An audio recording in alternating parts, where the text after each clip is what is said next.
Ketahuilah bahwa ketika kita mengikuti sebuah majelis ilmu, itu sesungguhnya Allah sedang memberikan kepada kita sekian banyak fadilah dan keutamaannya. Karena sungguh sangat mulia orang-orang yang berada di majelis ilmu. Orang-orang yang berada di majelis ilmu adalah orang-orang yang akan dimudahkan baginya jalan menuju surga Allah. Dalam hadis dikatakan oleh Rasulullah sallallahu alaihi wasallam, "Man salaka tariqan yaltamisu fihi ilman, sahalallahu lahu tariqan ilal jannah." Barang siapa yang menempuh satu jalan di mana tujuannya adalah untuk mendapatkan ilmu, maka Allah akan mudahkan baginya jalan menuju surga. Surga itu perlu iman, dan mendapatkan surga itu perlu ilmu. Maka di majelis ilmu lah kita bisa menumbuhkan iman kita, dan di majelis ilmu lah kita bisa mendapatkan ilmu pengetahuan. Maka sering-seringlah menghadiri majelis yang bisa menambah iman kita dan juga bisa menambah ilmu, agar surga Allah itu benar-benar semakin dekat dengan kita bersama.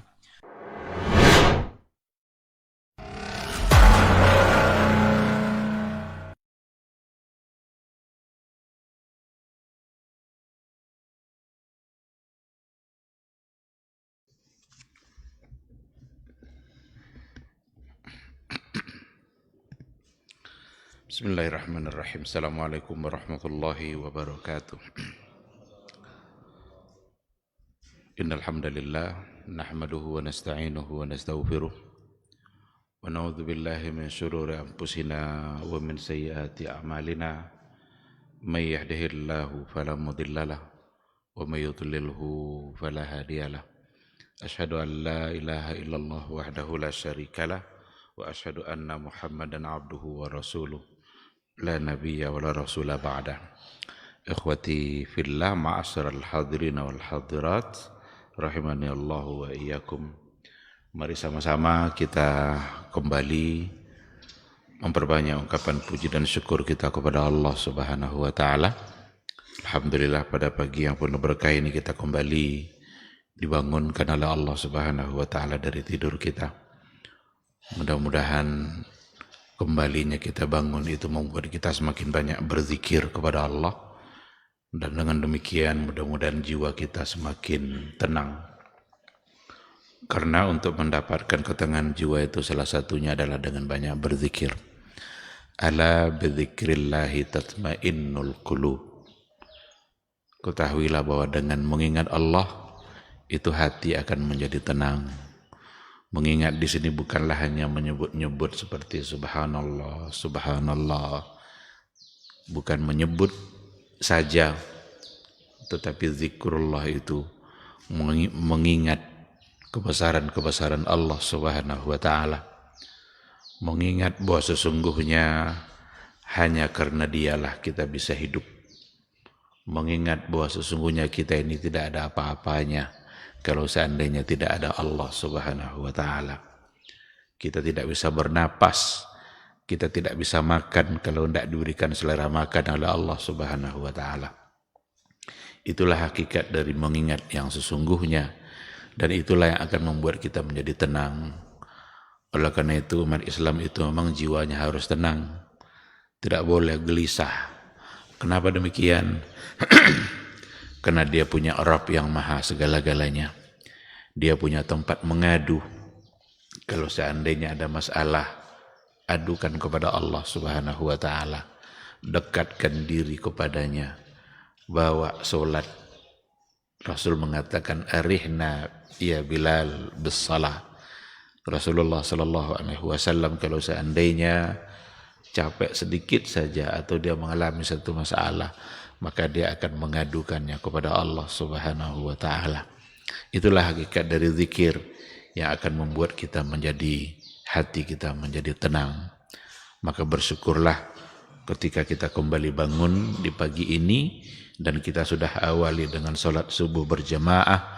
Mudah-mudahan dicatat sebagai amal saleh oleh malaikat Allah. Sama-sama kita juga harus berbanyak selawat dan salam untuk Rasulullah sallallahu alaihi wasallam. Allahumma salli ala Muhammad wa ala ali Muhammad. Beliau telah diutus oleh Allah Subhanahu wa taala untuk menyampaikan sebuah risalah, dan risalah itu sudah sempurna disampaikan oleh beliau. Maka jadilah orang yang terdepan dalam mentaati risalah itu. Jadilah orang yang paling bersegera untuk mentaati beliau tanpa banyak fikir, tanpa banyak tanya. Karena ketaatan kita kepada beliau memang ketaatan yang tanpa harus berpikir panjang, karena beliau adalah utusan Allah. Ketika datang perintah, berarti Allah yang menyuruh dia untuk memerintahkan. Ketika datang larangan dari beliau, berarti Allah yang menyuruh untuk melarang itu. Maka mentaati Rasul sesungguhnya sama dengan mentaati Allah. Barang siapa yang tidak taat kepada Rasulnya, berarti dia juga tidak taat kepada Allahnya. Ini mutlak yang harus kita yakini dalam kehidupan kita.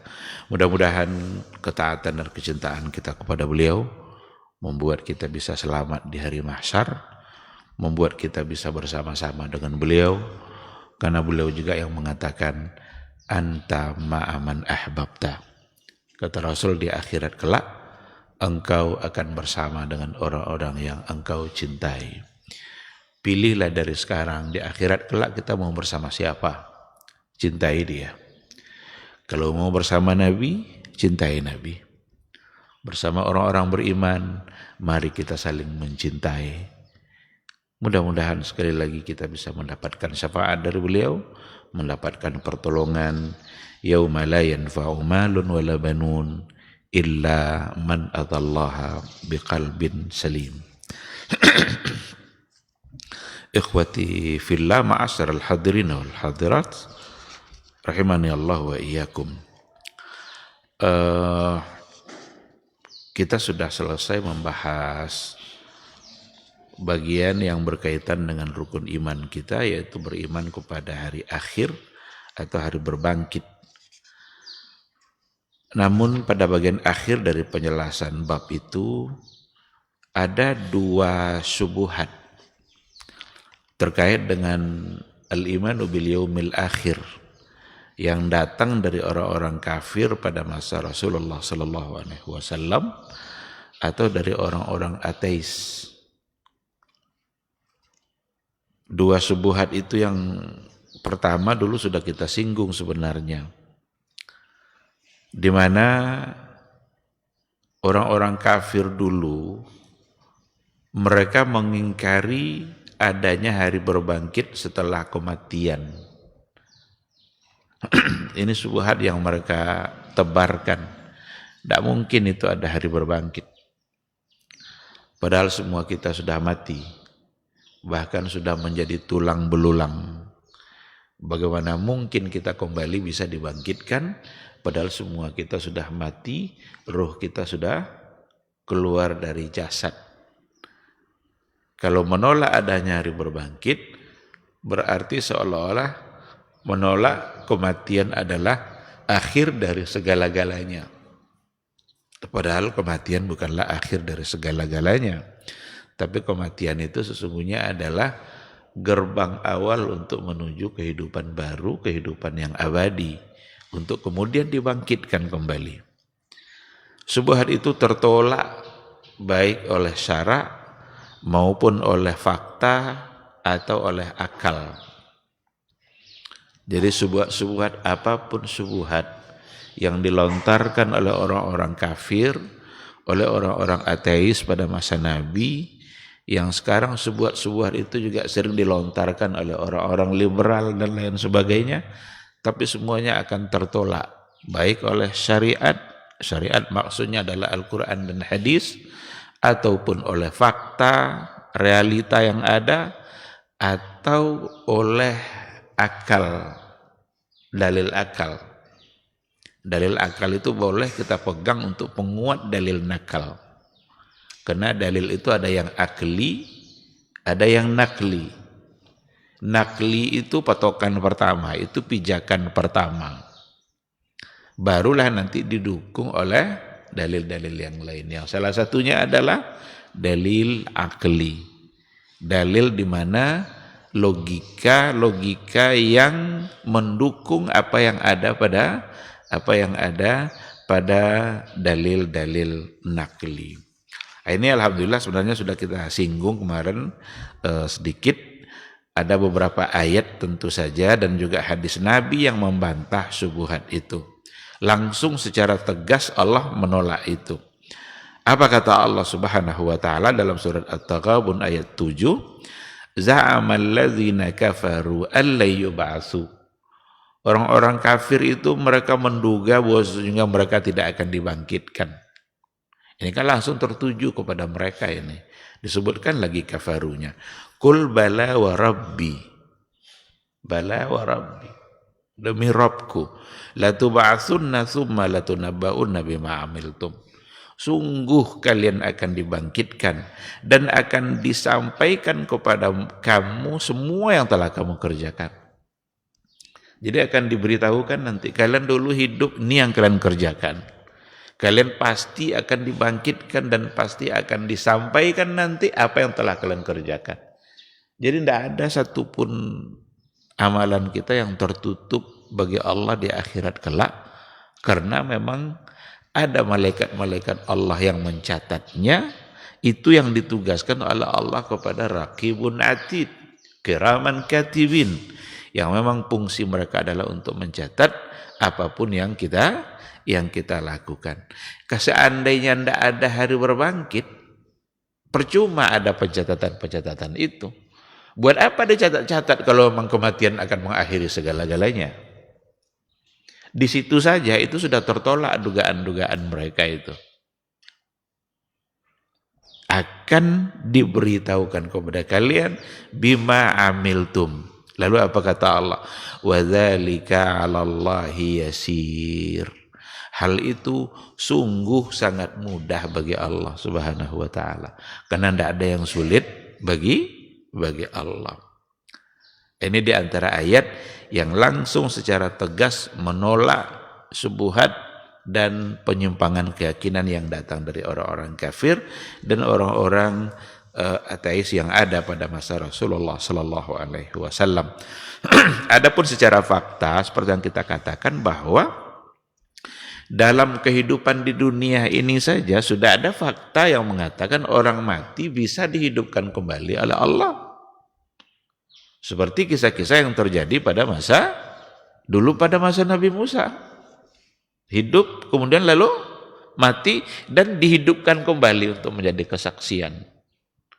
Nah, kalau seandainya dalam kehidupan dunia ini Allah sudah tunjukkan kemungkinan itu, dan bisa saja kisah-kisah seperti itu untuk dijadikan sebagai fakta dan realita bahwa kematian itu tidak mustahil akan kembali bisa mendapatkan kehidupan. Orang-orang yang sudah dimatikan oleh Allah tapi Allah bisa hidupkan kembali. Kalau itu bisa, berarti nanti dalam kehidupan akhirat juga akan bisa dilakukan oleh Allah Subhanahu wa taala.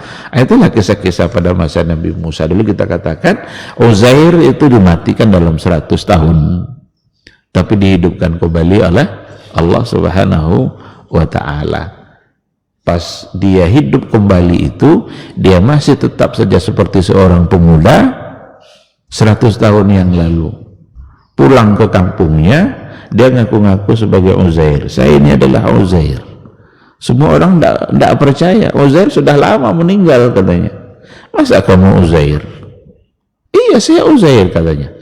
Adalah seorang nenek yang sudah tua yang memang hidup pada masa Uzair.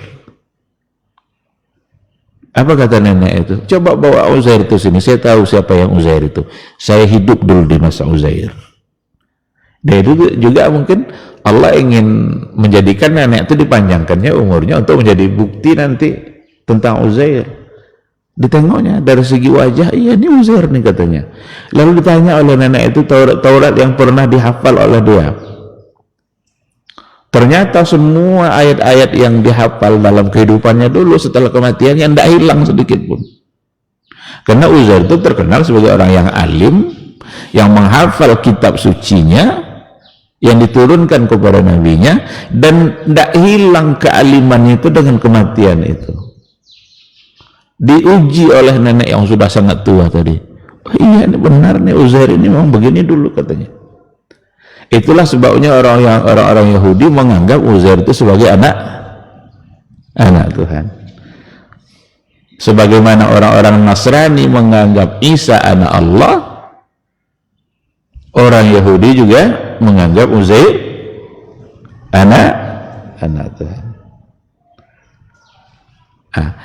Kenapa mereka anggap sebagai anak Tuhan? Karena dia sudah punya kelebihan. Asal punya kelebihan seperti itu, mereka langsung menempatkannya tidak lagi sebagai seorang manusia. Itulah yang gulu dalam akidah itu seperti itu. Jadi di antara makna gulu dalam berakidah dan bisa menyebabkan kesyirikan itu adalah memuliakan sesuatu, menempatkan sesuatu lebih daripada batas yang seharusnya. Dan itulah yang dilarang dulu oleh Nabi itu. La tuturuni kama atratin nasara. Kalian jangan gulu terhadap saya sebagian orang Nasrani itu gulu kepada Nabi Isa. Ana Abdullah wa ana Rasulullah. Saya ini adalah Rasulullah, tapi saya tetap adalah sebagai hamba Allah. Ini pesan Nabi. Maka jangan sekali-kali menempatkan Nabi itu lebih dari sebagai seorang Nabi. Karena dia tidak akan pernah sampai pada diri dia unsur-unsur ketuhanan. Kalau sudah kita lakukan itu berarti kita gulu. Apa maksud unsur-unsur ketuhanan di sini?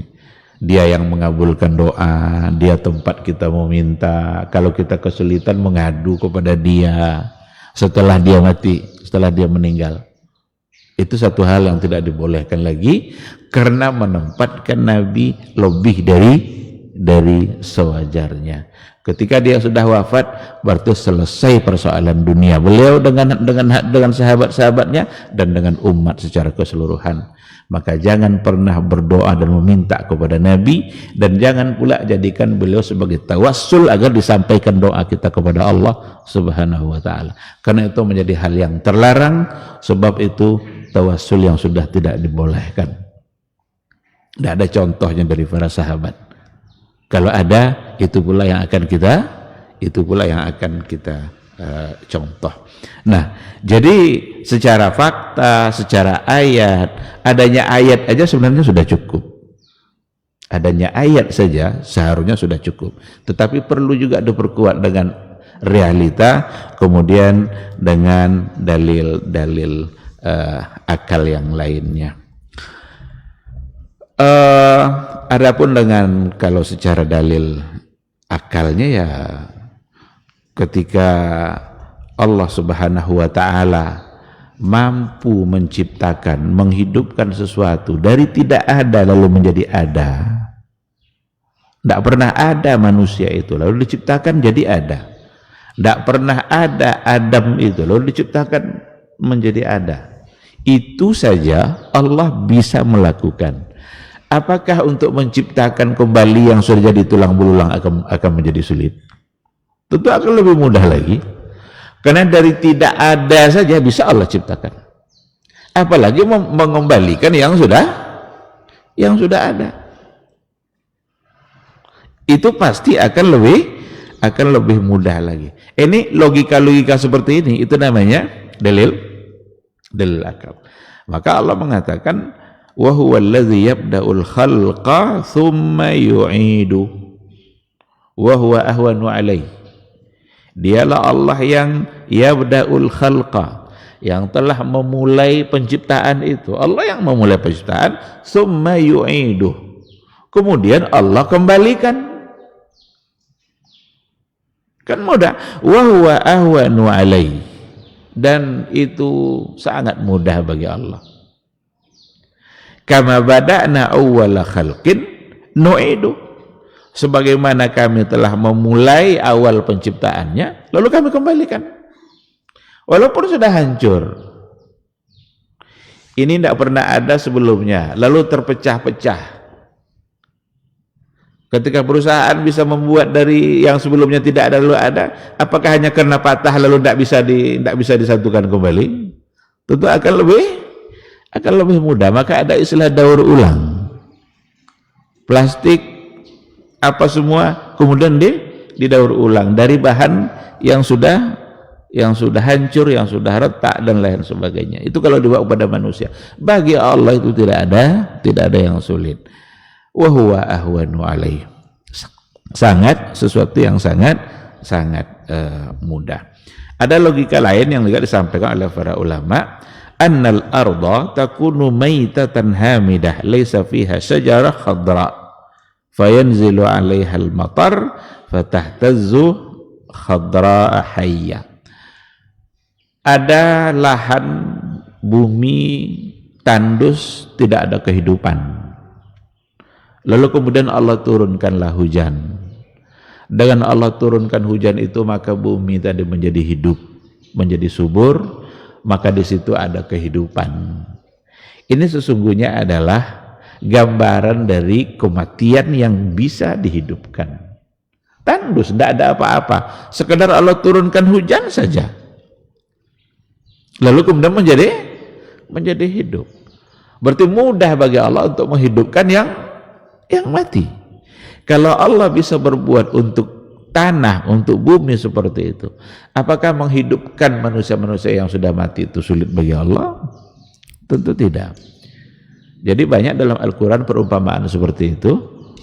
Tanah gersang, lalu turun hujan. Itu juga adalah sebabnya, itu sebenarnya sebagai perumpamaan untuk Al-Quran. Jadi hujan itu salah satu dari perumpamaan untuk Al-Quran. Kalau hujan bisa menghidupkan tanah-tanah yang tandus, yang gersang, yang mati, maka Al-Quran sesungguhnya bagaikan hujan yang ketika diturunkan oleh Allah bisa menghidupkan kembali jiwa-jiwa yang mati, jiwa-jiwa yang gersang, jiwa-jiwa yang tidak ada semangat. Sirami dengan Al-Quranul Karim. Jiwa-jiwa yang sudah mati, seolah-olah tidak ada harapan pada diri dia, sudah sama dengan mati, sirami dengan Al-Quranul Karim, maka insya Allah jiwa itu akan kembali hidup. Sesungguhnya itu perumpamaan untuk Al-Quranul Karim. Dan itu ternyata juga sebagai logika untuk kehidupan setelah kematian. Maka terbantahlah syubhat yang pertama, bahwa sesungguhnya orang-orang kafir menganggap tidak akan ada hari berbangkit, dan itu adalah kebohongan yang tidak pantas untuk diyakini, sebab bertentangan dengan Al-Quran dan Sunnah, bertentangan dengan realita, dan bertentangan pula dengan logika yang ada. Syubhat yang kedua yang juga datang dari mereka adalah mengingkari adanya azab kubur. Di pertama tadi mengingkari kematian. Nah, ada pula yang kedua, wa qad dhalla qaumun min ahli zairi. Sungguh telah menyimpang atau sesat satu kaum, mereka-mereka yang menyimpang itu, fa ankaru adzabal qabri wa na'im. Mereka mengingkari adanya azab kubur dan adanya nikmat kubur. Tidak ada tuh azab kubur katanya. Tidak ada nikmat kubur, itu tidak ada. Karena dianggapnya itu sesuatu yang tidak logis. Ini biasanya begini-begini datang dari orang-orang liberal juga. Orang liberal itu kan patokannya akal, mengukur kebenaran sesuatu melalui akal. Itu saja sebenarnya sudah salah. Kenapa demikian? Karena dalam agama kita ini ada perkara-perkara gaib. Perkara gaib itu memang tidak bisa otomatis dibenarkan pakai akal.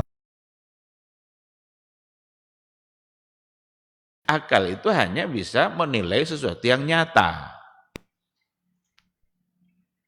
Kalau sudah dinilai secara nyata, nampak barangnya, itu bisa oleh akal untuk menilai. Tapi kalau hal-hal yang gaib, bagaimana mungkin diandalkan akal untuk meyakini? Kadang ada pula yang sengaja untuk membuktikan, melakukan eksperimen, penelitian-penelitian tentang azab kubur. Iya, enggak azab kubur itu ada. Iya ndak pertanyaan malaikat itu ada. Ada yang kadang menitipkan tape recorder untuk merekam suara malaikat. Kalau memang ada suara pertanyaan, kalau ada pertanyaan berarti ada suara. Suara itu kan ada gelombang-gelombang yang nanti bisa diukur pakai alat. Kan itu kata mereka, dititipkan tape recorder, masukkan ke dalam orang yang dikubur, sore digali kembali, ambil kaset itu putar ulang, enggak ada tuh suara malaikat. Kalau memang ada pertanyaan berarti bisa direkam. Selama ini kalau ada suara berarti itu yang eksperimen yang mereka lakukan untuk membuktikan hal-hal yang gaib. Padahal dalam Islam kalau hal yang gaib itu untuk diimani, bukan untuk diakali. Asal Nabi kita yang menyampaikan hal yang gaib, maka wajib kita percaya. Jangan lagi mengedepankan akal kita untuk menilai, lalu kemudian untuk ditolak apa yang dikatakan oleh Nabi kita. Kalaulah semuanya bisa diakali, maka tidak perlu ada kata iman. Seandainya semua perkara dalam agama dapat diakali, maka tak perlu ada kata iman. Adanya kata iman itu sesungguhnya karena ada hal-hal yang memang semuanya harus kita kembalikan kepada hati untuk mengimaninya, bukan dikembalikan kepada logika untuk mengakalinya. Nah, salah satu yang mereka ingkari itu adalah azabal qabr. Disebutkan juga di sini alasan mereka ya lagi-lagi logika. Buktinya orang-orang yang sudah dikubur itu kalau sudah gali kembali, kalau dikatakan nanti ada api panas, ada ular, coba digali kembali. Segitu-segitu aja tuh kubur tuh. Tetap aja segitu. Dan jasad yang ada juga seperti itu, tidak ada perubahan. Itu yang mereka jadikan. Tetapi subuhat seperti ini lagi-lagi terbantahkan. Pertama oleh syara', yang kedua oleh realita juga, kemudian juga oleh akal.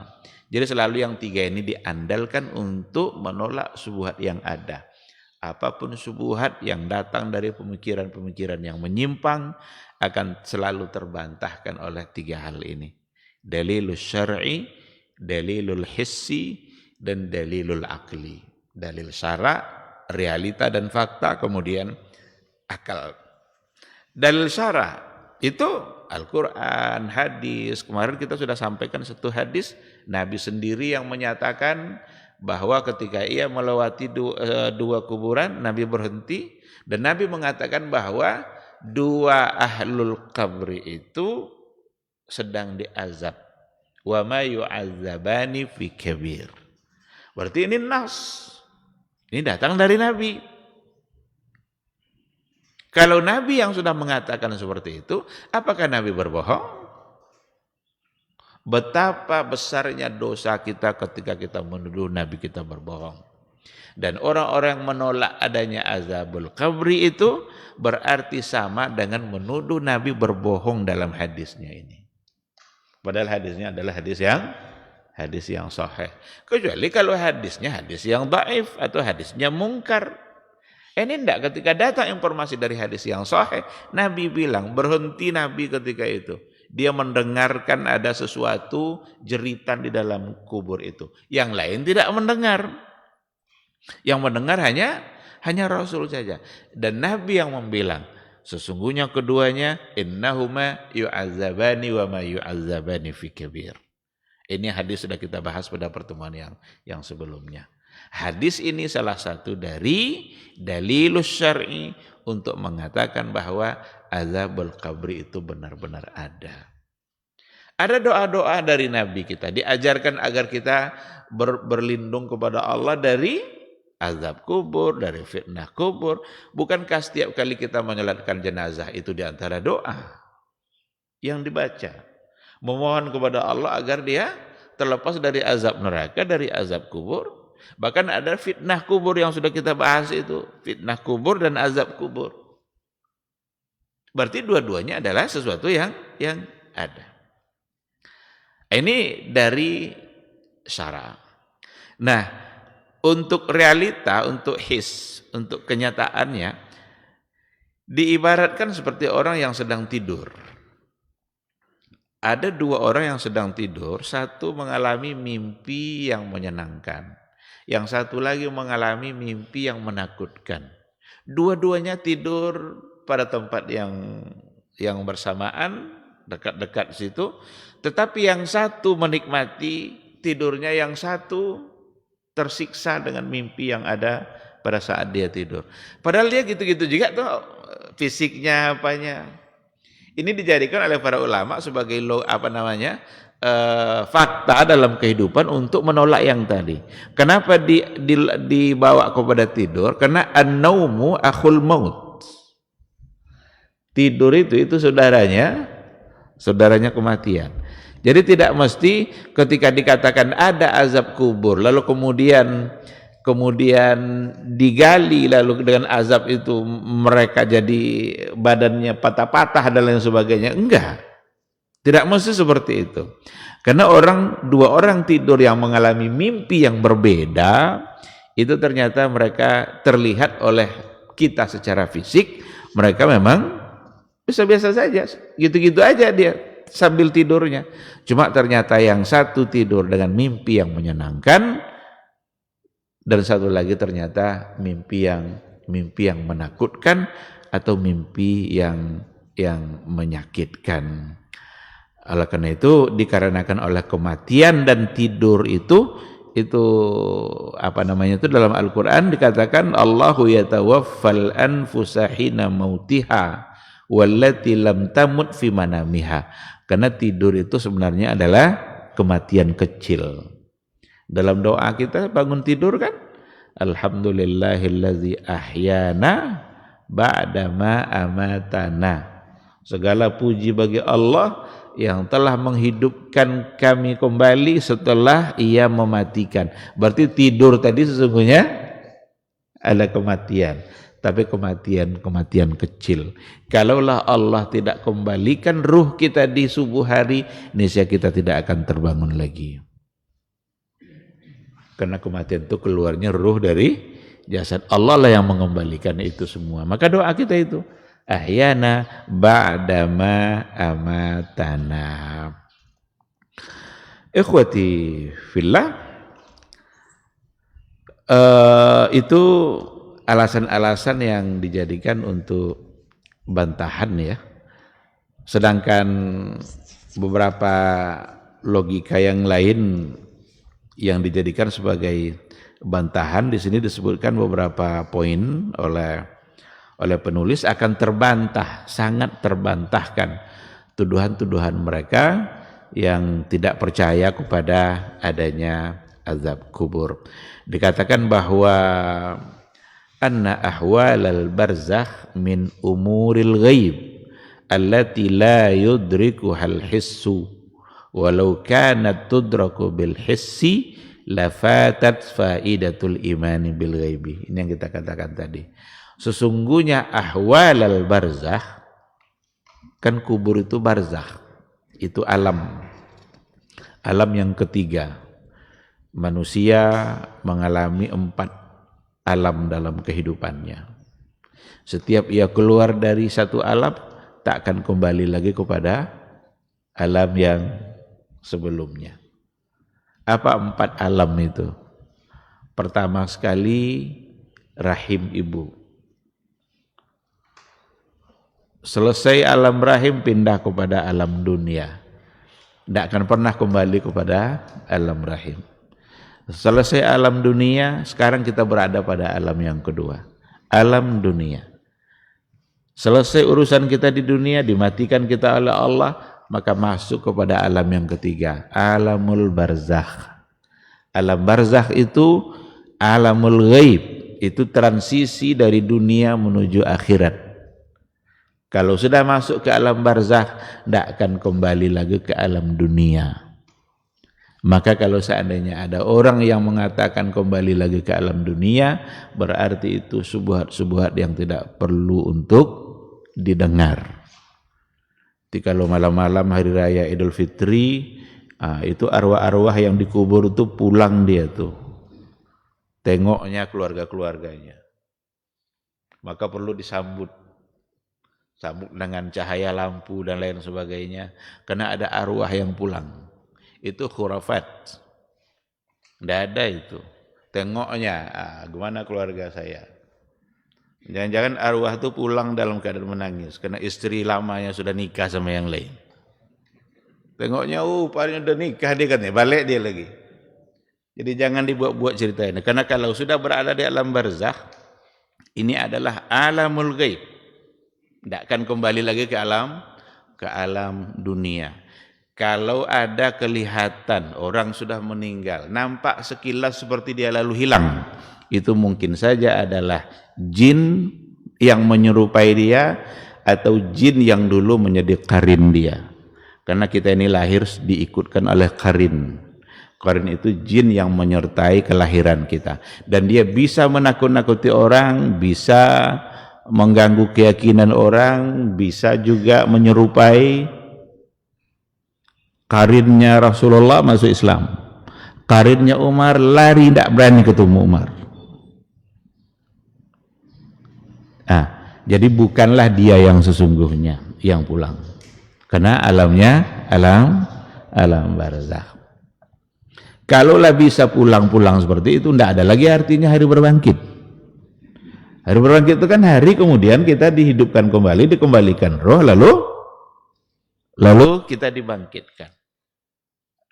Dan yang keempat barulah alamul akhirah, nanti di akhirat setelah kita dibangkitkan semua, dikembalikan roh kepada jasad, maka itu alam yang terakhir. Jadi 4 alam. Ada yang bilang 5 alam, alamur ruh. Alam ruh itu barangkali tidak ada sebagai alam. Itu makhluk yang memang diciptakan oleh Allah, dan kita ya bagaimanapun nanti di barzakh ruh kita juga masih ada kan, tapi sudah pada tempat yang lain. Tapi alam yang dimaksud ini alam yang kita lewati dan kita rasakan. Alam yang kita lewati dan kita rasakan. Sementara ruh ya dia punya kenyataannya sendiri yang diatur oleh Allah Subhanahu wa taala, untuk kemudian nanti setelah mati dikembalikan. Nah, jadi ahwalul barzakh itu min umuril ghaib. Itu diantara perkara-perkara gaib yang tidak mungkin langsung dikuasai oleh indera kita, karena dia masalah gaib. Kalaulah mungkin langsung dipahami melalui indera seperti itu, lafatat faidatul imani bil ghaib. Kalaulah memang memungkinkan untuk dipahami pakai indera seperti itu, niscaya hilanglah faidah beriman kepada gaib. Ini yang kita maksudkan tadi. Kalaulah semuanya bisa menjadi kenyataan oleh akal kita, tidak perlu ada kata iman. Inilah iman, berarti percaya, at-tasdiq bil qalbi, al-qaulu bil lisan. Lisan kita bisa mengucapkan, tapi dibenarkan oleh hati. Akal kita sampai ke sana, itu jangan menjadi patokan. Berapa banyak nanti perkara-perkara gaib yang akan tertolak kalau seandainya memang ukurannya adalah akal. Tapi ketika orang memang mengedepankan akalnya, maka dia akan tersesat dalam banyak hal. Banyak hal-hal yang sulit untuk kita pahami, tapi perlu dan wajib untuk diimani. Apa contohnya yang lain? Hal-hal gaib yang oleh akal kita akan sulit untuk memahaminya. Dikatakan anna idrakal khalqi mahdudun. Sesungguhnya kemampuan makhluk untuk menguasai sesuatu, mengerti tentang sesuatu, mengakalinya, itu mahdud, sangat terbatas.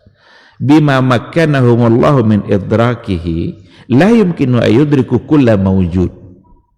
Allah memang memberikan kemampuan kita untuk berpikir, tapi tidak mungkin seseorang itu menguasai, memikirkan kulla mawjud, semua yang ada. Jangankan tentang Allah, tentang pekerjaan Allah, tentang makhluk saja kita tidak bisa menguasai secara keseluruhan. Ada makhluk Allah ini yang paling halus, tidak nampak oleh akal, oleh mata kita. Ada pula makhluk Allah ini yang paling besar, tidak sanggup mata kita melihat secara keseluruhan. Hanya satu sisi aja yang bisa dilihat. Berapa makhluk yang kita pahami yang ada ini? Sangat terbatas. Ada pohon, ada hewan. Hewan pun kita tidak memahami. Pohon pun kalau dibawa kepada rincian penjelasan ayat, enggak akan kita paham. Apa contoh? Dalam Al-Quran dikatakan oleh Allah Subhanahu wa ta'ala, tusabbihu lahus samawati sab'u wal ardu wa man fihin. Bertasbih kepada Allah itu langit, bumi, wa man fihinna, dan siapa saja yang ada di langit dan bumi itu ternyata mereka bertasbih kepada Allah. Wa im min syai'in illa yusabbihu bihamdi. Tidak ada sesuatu pun kecuali ia bertasbih kepada Allah. Allah langsung mengatakan, walakin la tafqahuna tasbihahum. Tetapi kalian tidak akan mengerti bagaimana mereka bertasbih. Jangan-jangan tasbih kita kalah sama pohon mangga itu. Jangan-jangan tasbih kita kalah oleh rerumputan yang ada.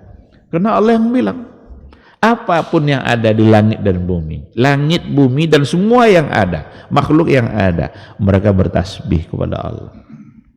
Nah, coba pikirkan, gimana pohon itu bertasbih? Sampai akal kita ke situ? Mana mulutnya? Kan tasbih itu biasanya melalui mulut, ada lidah. Yang namanya kalam itu ada mulut, ada lidah. Itu juga lah alasan orang-orang Mu'tazilah kenapa mereka menolak Allah punya sifat kalam. Ditolaknya Allah punya sifat kalam. Karena kalau diterima Allah punya sifat kalam, berarti sama dengan makhluk nanti. Dia ada namanya rongga, mulut, ada lidah dan sebagainya. Itu yang salah. Karena sesama makhluk aja kita tidak paham bagaimana mereka berbicara. Tasbih itu kan kalam. Kalau itu saja kita nggak paham, tidak mungkin dibawa kepada Allah Subhanahu wa ta'ala yang lebih tidak akan kita pahami lagi. Ada ayat wa kallamallahu Musa taklima, dirubahnya bacanya wa kallamallaha Musa. Jadi bukan Allah yang berbicara kepada Musa, tapi Musa yang berbicara kepada Allah, karena penolakan sifat kalam tadi itu. Coba ada hadis yang mengatakan bahwa di Mekah itu dulu ada batu yang mengucapkan salam sama Nabi. Gimana tuh ceritanya itu batu mengucap salam? Mana mulutnya, mana lidahnya? Yang jelas ada suara yang terdengar. Jadi kalau sudah namanya kalam berarti ada suara. Maka ditolak oleh mereka, kalam Allah la bisautin wala biharfin. Tidak ada suara, tidak ada huruf. Itu kalau mau disebut sebagai kalam Allah. Tidak ada suaranya, tidak ada hurufnya. Karena kalau ada suara, ada huruf, berarti sama dengan makhluk. Padahal asal namanya kalam pasti ada huruf. Belum akan menjadi sebuah kalam kalau seandainya tidak ada hurufnya. Nah, maka jangan dibawa kepada Allah. Sesama makhluk saja kita tidak memahaminya. Karena Allah yang langsung, walakin la tafqahuna tasbihahum. Begitu juga wa hakadza asyayatin wal jin yas'auna fil ardi zihaban wa iyaban. Begitu juga dengan syaitan-syaitan, jin. Mereka berusaha juga di muka bumi ini zihaban wa iyaban, mondar-mandir dia bolak-balik. Tetapi kita tidak mengetahuinya, tidak melihatnya. Kan jin kan juga makhluk hidup. Mereka juga berkeluarga, mereka juga mondar-mandir ke sana ke sini. Kita tidak pernah melihat. Dia yang bisa melihat kita. Ini saja tidak bisa kita ukur melalui akal. Ini semua memang adalah sesuatu yang harus kita yakini. Dalam Al-Quran dikatakan, ya bani Adam, la yaftinannakumus syaitan kama akhraja abawaikum minal jannah. yanzi'u anhuma libasahuma liyuriyahuma sawatihima. Hai Bani Adam, janganlah kalian tertipu oleh syaitan. Jangan terpedaya oleh syaitan. Kama akhraja abawaikum minal jannah. Sebagaimana ia telah mengeluarkan dua bapak kalian, dua orang tua kalian dari surga. Maksudnya adalah Adam dan Hawa. Ditipunya, digodanya, terlihatlah auratnya. Innahu yarakum huwa wa qabiluhu min haitsu la tarawnahum. Sesungguhnya syaitan itu bisa melihat kalian, dia dan konco-konconya itu bisa melihat kalian. Min haitsu la tarawnahum. Dari sekira-kira kalian tidak bisa melihat mereka. Ini kan Quran langsung nih. Dia bersama kawan-kawannya melihat kita, tapi kita tidak melihat dia. Min haitsu la tarawnahum. Inna ja'alna syayatina awliya'a lil ladzina la yu'minun. Sesungguhnya kami menjadikan syaitan itu wali bagi orang-orang yang tidak beriman. Jadi orang tidak beriman walinya adalah syaitan, orang-orang beriman kepada Allah walinya adalah Allah. Maka dikenallah dua istilah, auliyaur rahman dan auliyaus syaitan. Ada orang yang menjadikan Allah sebagai walinya, ada orang menjadikan syaitan sebagai walinya. Dan ayat ini membimbing kita, la yaftinannakumus syaitan. Jangan kalian sampai terpedaya oleh syaitan. Kalau kita terpedaya oleh syaitan, berarti kita bukan lagi menjadi wali-wali Allah, tetapi adalah waliyus syaitan. Begitu dalam dalam ayat diberikan penjelasan. Nah, oleh karena itu penolakan terhadap adanya azabul qabri itu sesuatu yang sangat tidak beralasan, karena mereka telah menilai sesuatu yang gaib ingin difaktakan, ingin dibuktikan secara fakta, dan itu sesuatu yang mustahil. Karena hal-hal yang gaib itu memang untuk diimani. Dalam persoalan kehidupan di tengah-tengah sesama makhluk saja banyak hal-hal gaib yang kita tidak paham, apalagi sudah sampai kepada alam barzakh. Ini dua syubhat yang kita sampaikan pada pagi hari ini, dan sekali lagi saya mohon maaf kita harus berakhir sampai di sini karena pagi ini saya harus ke Bangkinang, ada kegiatan di sana, jadi sampai di sini, mohon maaf. Kita tidak punya waktu untuk bertanya jawab. Mudah-mudahan pada pertemuan yang akan datang insyaallah kita bisa bertanya jawab, dan nanti kita sudah akan masuk pada al-imanu bil qadar. Iman dengan qadar, takdir. Ini adalah bagian yang terakhir dari rangkaian rukun iman kita setelah kita menyelesaikan al-imanu bil yaumil akhir. Terima kasih dan mohon maaf, kita tutup dengan doa kafaratul majelis. Subhanakallahumma wa bihamdika asyhadu an la ilaha illa anta astaghfiruka wa atubu ilaik. Wassalamualaikum warahmatullahi wabarakatuh. Dr. Dasman Yaya Ma'ali LCMA Hafizahullah, Dr. Helmi Basri LCMA Hafizahullah, Dr. Hidayatullah Ismail LCMA Hafizahullah.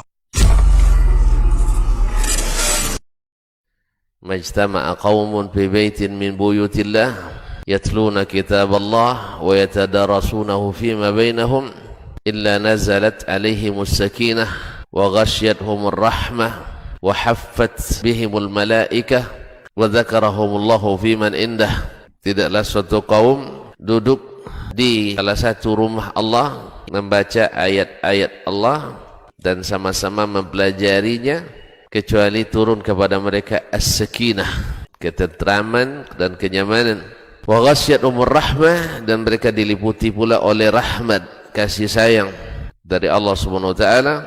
Wa haffat bihimul malaikah, dan mereka pun dikelilingi oleh para malaikat, karena malaikat suka majlis-majlis zikir dan ilmu. Wa dzakarahumullahu fiman indah, dan Allah akan banggakan sebut-sebut mereka di kalangan malaikat-malaikat yang ada di sisinya, di masyarakat atas. Mudah-mudahan kita termasuk yang sering disebut-sebut di sisi Allah, di kalangan para malaikat, dan di akhir majelis ini mudah-mudahan kita pula mendapatkan seperti yang tersebut dalam hadis qudsi, qumu maghfuran lakum, silahkan berangkat meninggalkan majelis ini dalam keadaan diampuni dosa-dosa kalian.